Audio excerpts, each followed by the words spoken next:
Welcome to the Slop Temple. We pray this video helps. In this video, I will show how to change oil in a Toyota Corolla. Before starting, ensure your vehicle is on a level surface and the engine is slightly warm.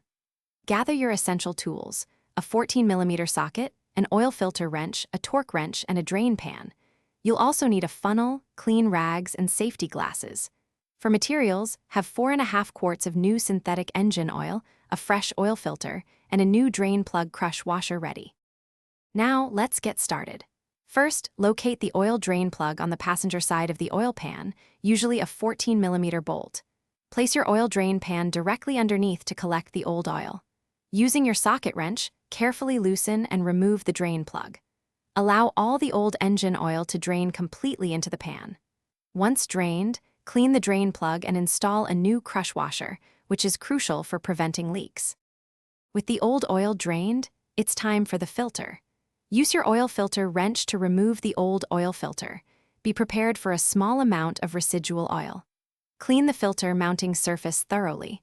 Apply a thin layer of new engine oil to the O-ring of your new filter before installing it.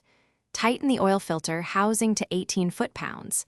Finally, using a funnel, pour approximately 4.5 quarts of the recommended 0W20 or 5W30 synthetic engine oil into the filler cap. Almost done, reinstall the drain plug, tightening it to 27 to 30 foot-pounds with your torque wrench. Start your engine and let it run for a few minutes, checking carefully for any leaks around the new filter and drain plug. Turn off the engine, wait about 5 minutes for the oil to settle, then check the oil level using the dipstick. Ensure it's between the minimum and maximum marks. Remember to properly dispose of your old oil and filter at an authorized recycling facility.